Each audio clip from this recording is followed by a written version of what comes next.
I think we are all pretty well aware that the cost of living in the United States has dramatically increased. So not only have I found a travel trailer RV here that I think is a pretty nice living situation for a single person or a couple, but I also want to talk about all the costs that goes into living in an RV and see if this maybe is a better option than renting or buying a home. Let's go take a look.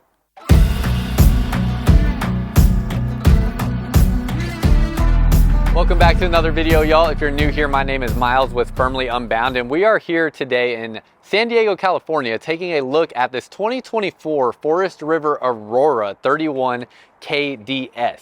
Now, you'll be able to see the floor plan layout and the specs on the screen of this camper here. And if you are interested in this RV, there will be a link down below in the description and comments of this video where you can find all of the different locations where you could locate this RV, as well as the most up-to-date pricing information for this RV or just any RV out there in the market that you may be looking for. So this here is at a RV show in San Diego that I'm filming this at, and if you have been watching this channel for a while, you know I'm from Texas, so I live in Texas. So I've been traveling around for y'all trying to find all kinds of different RVs, and if you appreciate my efforts to do this for y'all, definitely would appreciate if you click that subscribe button down below and hit like on the video. So before we walk through this, let's actually talk about some pricing information and whatnot. Obviously, I picked this camper out because I do think this is a great option to live in, and we'll get into that here in a moment. But let me talk about the financial side first. So when it comes to an RV, the first thing you're going to have, obviously, is the cost of the RV. Now, this RV here has various different prices all around the United States, as Blue Compass, who is selling this RV, has over 100 different stores in 33 different states. But the average price is somewhere right around like $37,000, $38,000, as you can see right there. So that's about the average. Now, I pulled up a payment calculator. So unless you're planning on paying cash, most people will finance. This is about with $5,000 down as a down payment, plus all of your taxes, plus the money you'll likely spend to get accessories that you need. That is an additional cost that you don't usually hear talked about too much, but when you buy an RV like this, you need to buy things like sewer hoses, water hoses, different things like that, some like vent covers, and just a lot of little things that do not come with the camper that can add up to something probably around like $500 to $1,000 on a camper like this. So with all of that included, the loan amount would likely be somewhere around like $36,000. If you put about $5,000 down, that would get you over the 10% down payment on an RV. And the average interest rate right now on a camper is about 9.99%. That would give you a monthly payment of only $480 a month if you put $5,000 down. Now, with RV financing, one thing that you need to understand is it is more difficult than getting approved for a car or a home, because from a bank's perspective, this is considered a luxury recreational item. So interest rates are a little bit higher than vehicles and homes, and it is also harder to get approved. So a good baseline is usually about a 650 credit. If you're below 650 credit, you typically need a cosigner to get approved, or you need more down payment.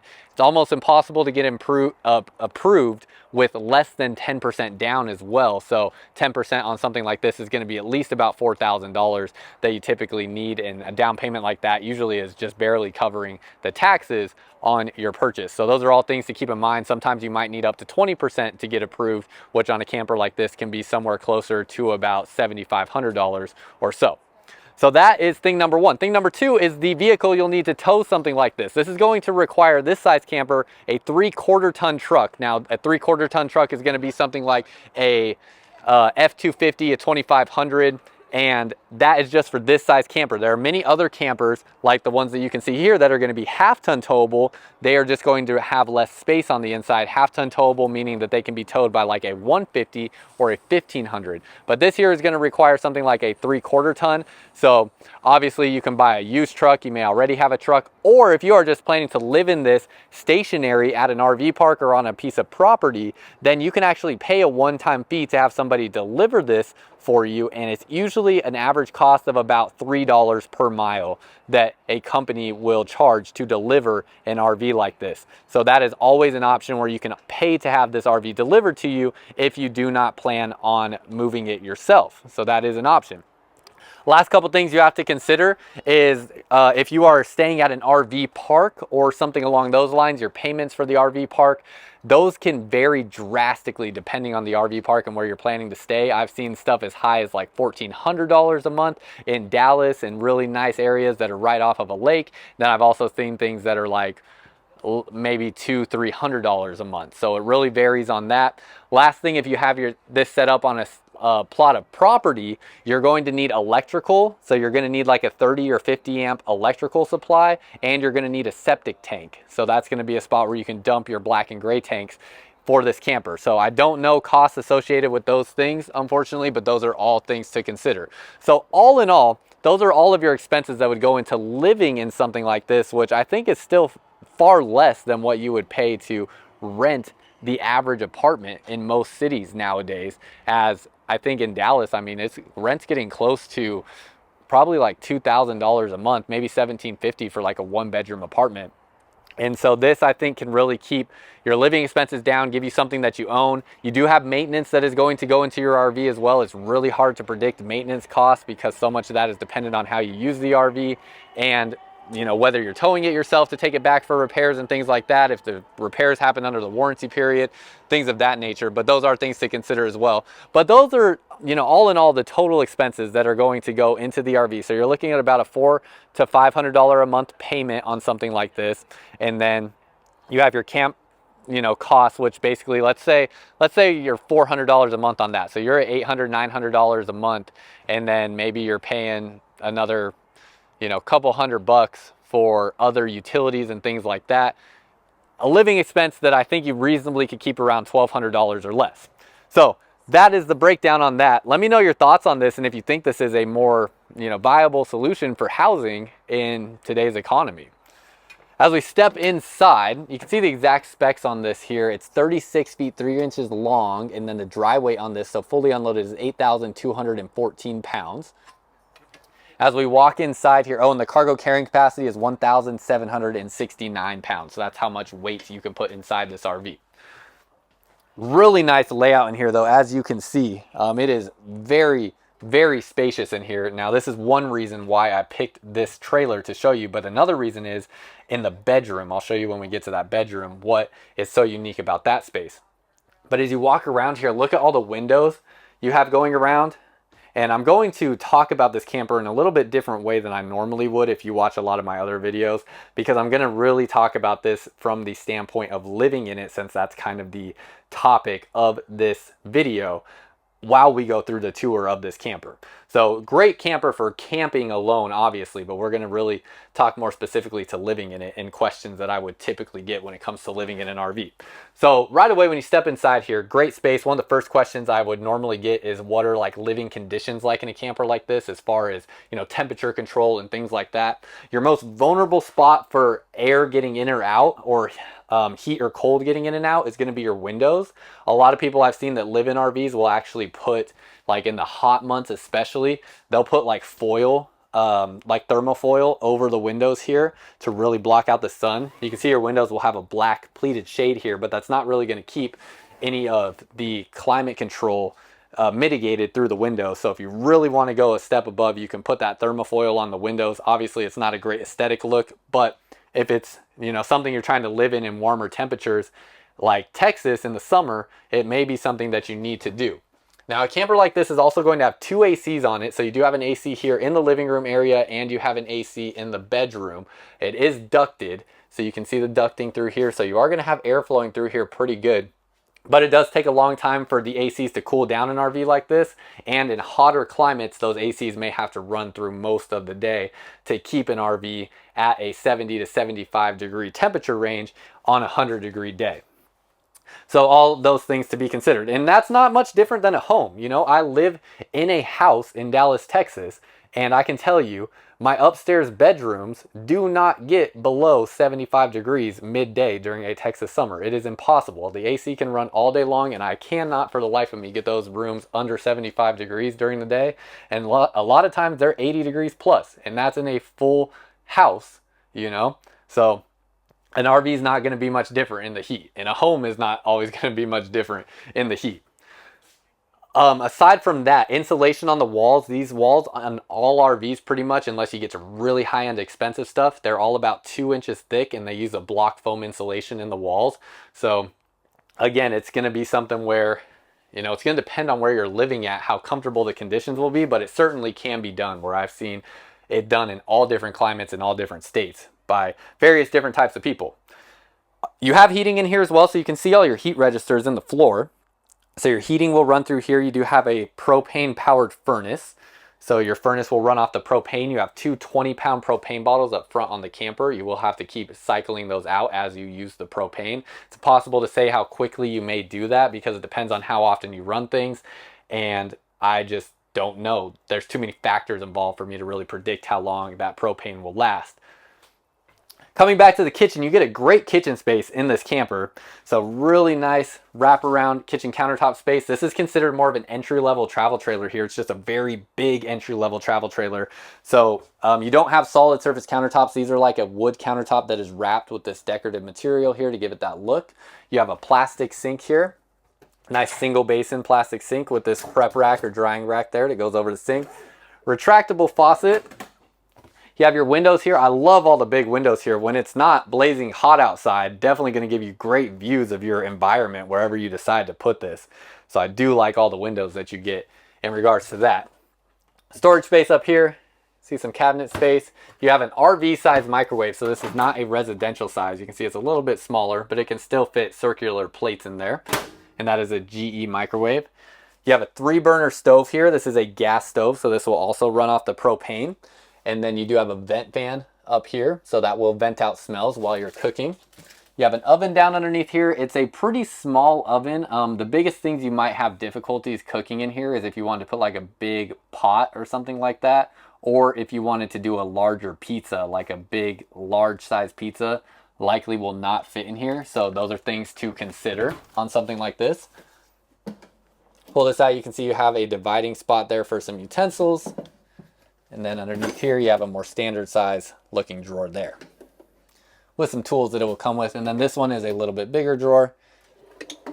And then underneath your sink, you have storage under here. This is likely where your pots and pans will go and stuff like that. And then this is not something I planned on happening, but this is a very, very good application of the reality of RVing. And this again can happen anywhere at any time, but you can see here these screws that were holding this cabinet door in. I pulled on this a little too hard and they were likely already loose and this door popped off. So that is something that is just, like I said, the reality of living in an RV. Things like this will happen. If you are not able to handle little things like this happening from time to time that you have to fix and repair, probably want to stay away from an RV. But a lot of things like this also transfer over to a house, where I've been in my house now for a little over, I think it's been over 3 years now, or at least 2 years. I have had over a dozen different little things like this, or much more significant things like this. Like my whole entire irrigation system stopped working at one point in time. I had to spend 2 days with my dad to figure that one out. Things just break. Things happen. If you own things, they're going to break. And so it's not going to be any different with an RV or a home. You're going to have stuff that you have to work on. Now, obviously, if you rent an apartment, you can call maintenance to fix things. So that is maybe a plus for the renting situation there. But that is the reality of RVs. So I'm actually kind of glad that happened so I could show you the little minor things that you may encounter along the way. You have your refrigerator and freezer here. This is all powered by a 12-volt system. So this is running off the battery system. I have a battery hooked up right now, plus there is solar on the roof, and that fridge is running off of that battery. Outlets in the kitchen. You have an outlet right there and outlet up underneath the countertop here. Plus you have USB and USB Type-C connections. And then you have your window along the back there. Storage space up here. That goes all the way to the back corner and up through here. So a decent amount of kitchen storage space. I think underneath the sink is the best spot for like big pots and pans and things like that. And then you have your big pantry right here, so plenty of room to store all your food. And all in all, I think it's a pretty good kitchen space to work with, especially the amount of countertop space you have. Lots of room to put out food right here as well. Turning around, you have your JBL speakers here in the ceiling. So these will be linked to your TV and your audio system. There's one here and one up in front of the TV there. You have a booth dinette table here. So this booth dinette table, obviously a great place to sit down and have a meal, but these legs also can be removed, and this table sits on top of these black posts right there. And you can use these back cushions, the one that just fell over right there, and put those on top of the table once it's in the down position to make this into about a 6-foot long bed right here. So this can be made into an additional sleeping space when needed. You have storage space underneath these booth areas that you can also access by lifting this up. And look how thick that base is underneath there. That baseboard there is nice and thick. I've seen some that are literally less than half as thin as what that is, or you know, twice as thin as what that is, I think was the proper terminology. So really nice thick base support on those seats. That's good to see. Windows all open up. They have bug screens on them, so you can't open these up and get a breeze when the weather's nice. Then you have your sofa right here, and what a great way to enjoy your entertainment area. That looks like it's about a 50-inch screen TV. It's possible it may be like a 48, but pretty close if it's not exactly a 50-inch screen TV. You have 2 recliners here. Now these are freestanding recliners, so these you can move around to wherever you want. You can see here how I can move these around, and they will lay back. So if I push that back like so, you can see how that recliner lays back, and you can sit this facing directly at the TV if you want. You could sit it facing out the window if you want. You can move these around however you best see fit, and they are part of the Thomas Paine collection, so they're a little bit more premium furniture than what you get in the most entry-level travel trailers. You also have an outlet back here. If you want to do like a little table right in this space between the recliners, you could do that, or that's just a good spot to plug in your phones and different things. This window here, again, just massive, so huge, great view out of that window. And then across from there, you have your trifold sofa. This will also make into a bed. So you can see here, I'll actually show you how this one is done. Let me set the camera up for you so you can watch this and see how this is made into a bed. But it's a 2-cushion sofa, so it's not really the greatest for laying out on. In fact, I'll show you real quick. I'm 6'2" with my shoes on, and you can see like I can kind of lay back into the corner like this, but I'm not gonna like take a nap on this sofa more than likely. I'd have to really curl up to be able to do that. But you remove these cushions, take those back cushions out, and then looks like on this one, we're gonna lift like this. Oh yeah, I love this. So easy to use. And actually maybe a little different than what I'm thinking. Let's see. How does this one work? Uh-oh. Is it just like that? Oh yeah, I think it is. Okay, so is that storage space underneath there? This is actually a little different than what I was expecting, but okay, now I'm seeing how it works. So you actually have storage space under the bed. Let me show you that. Or under the sofa, sorry. So that is going to be open storage space when this is closed up. Love that. And then this will just flip down like so, and that is going to be your bed right there. So it's actually not the biggest bed ever. Sorry, get that camera reoriented right. But it is a spot where definitely could sleep some kids, but you'll see here when I lay down on this, being a grown adult, it's not looking the most comfortable. I could probably lay on it diagonal. Okay, yeah, I could sleep on it like this. I'm not a picky sleeper. This will work for me, but long lays like this, definitely stretching far off the couch. And if I laid like this, I mean, that's definitely not gonna work. So, yeah, but I could sleep on a diagonal. But nonetheless, you have kids, definitely will work for some kids. Now, if you're a family watching this and you're thinking, oh, okay, well, this is all nice and dandy and whatnot, but like I have kids and we're thinking about doing this with kids, there are literally, I mean, probably over 100 different RV options out there that you can find that will have bunk beds in them. There are so many out there, even from this brand, if you like the price range of this. Every brand out there makes at least about a dozen different floor plan options. So there'll be different layouts on the inside, and many of them will have bunk beds or separate bedrooms or whatever it may be that you're needing. So you'll just have to do a little digging. Have a lot of videos on my channel, plus more coming, so make sure to subscribe if you want to see more stuff. You have an electric fireplace here. This is nice because this is an electric heat source for you. So when you're trying to stay warm, this will run off the electric. So we already talked about how furnace runs off the propane and you're limited to your propane supply and you have to keep swapping that out. This is a heat source for you that does not require propane, and that is going to allow you to, especially if it's like maybe 50, 60 degrees outside and you're just trying to take that chill out of the air in your camper, this will do a great job of keeping you warm. JBL sound system controls right here. And then you have storage space down under there and storage space here. Now, the other thing a lot of people talk about is Wi-Fi. So this is prepped to add a Wi-Fi router on here. It'll basically work with a cell signal. So you can see the AT&T there. That's how most people will use Wi-Fi in their RV, is some sort of Wi-Fi router that's going to connect to a cell signal, whether it be Verizon, AT&T, T-Mobile, whatever it may be.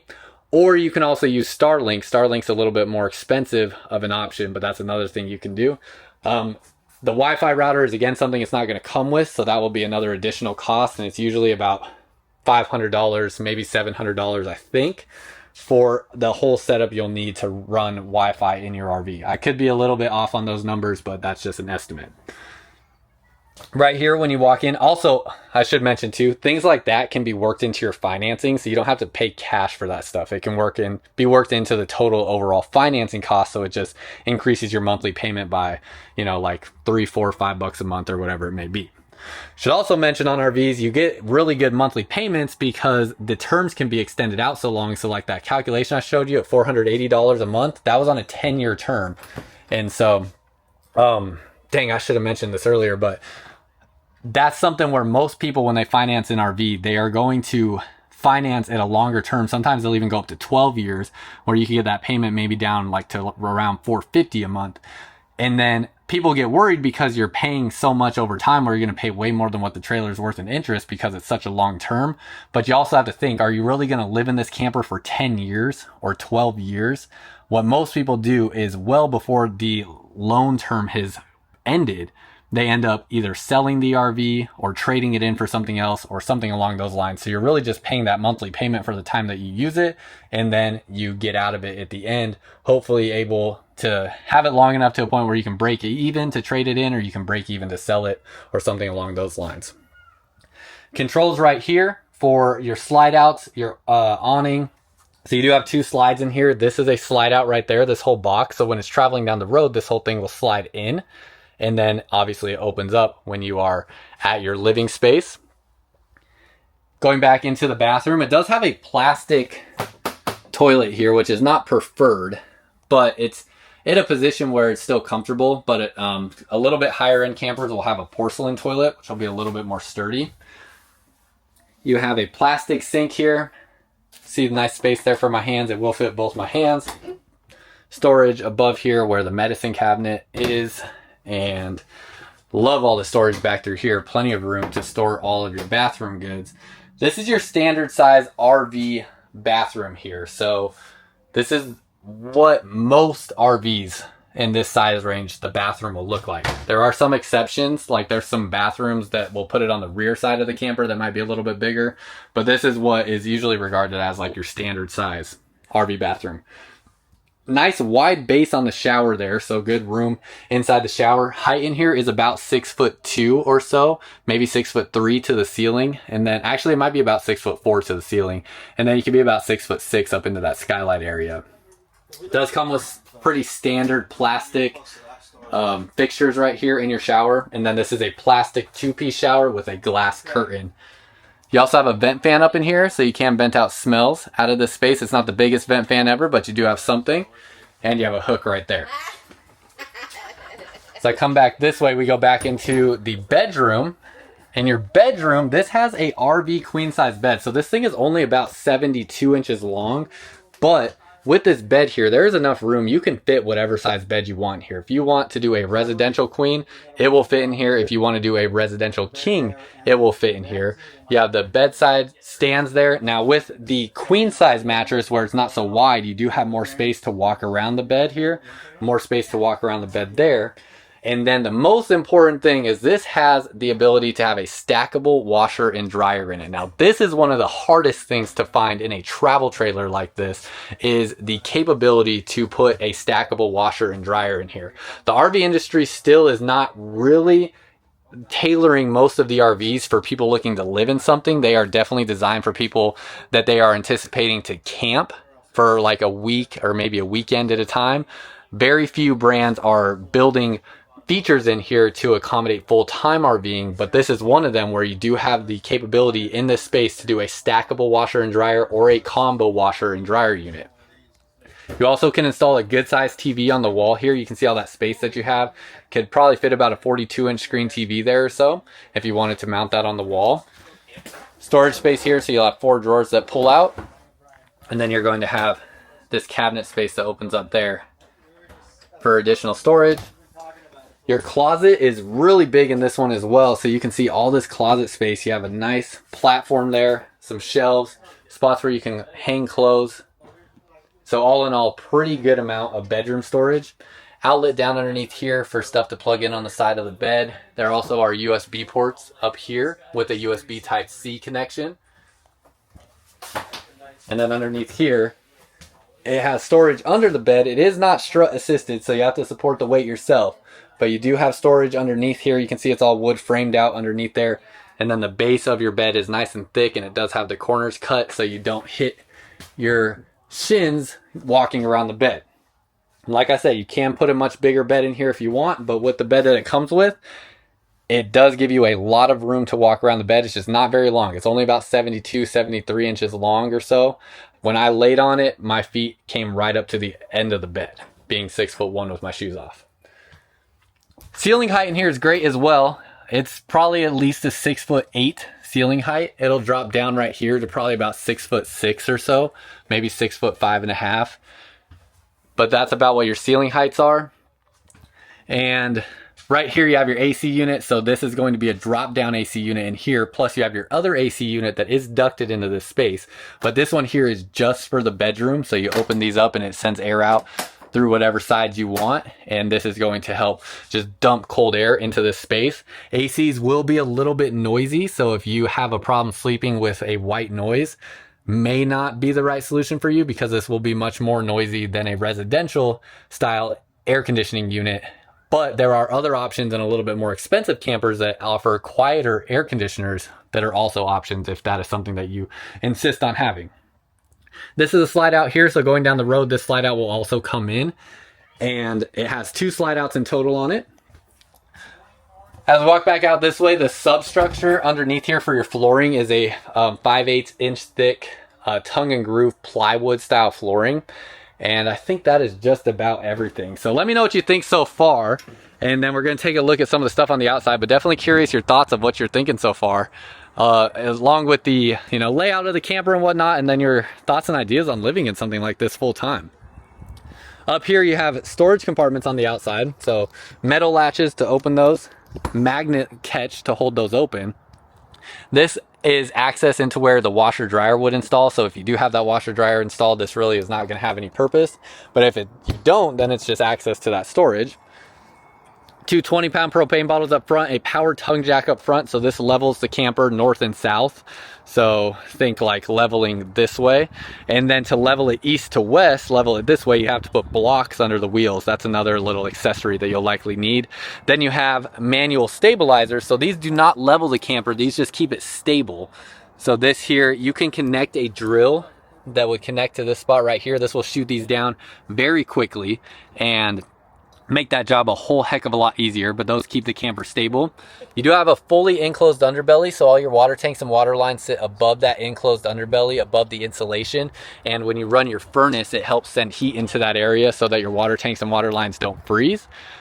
You have a nice big awning outside, and this awning actually has a color changing LED light on it, so you can change those LED lights to whatever color you want outside. You do have a JBL speaker outside here, and another one on the other side of the door over here. Solid surface step when you walk in, so a nice solid step that's not going to shake the whole camper when you walk in. And then you have this MORryde safety rail here. This is going to extend all the way down, so you don't have to take a step up before you can reach this rail.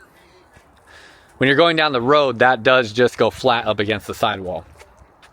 Pretty standard wheels and suspension underneath here, nothing too crazy. It's a 225/75 R15 tire, and it is a Rainier tire.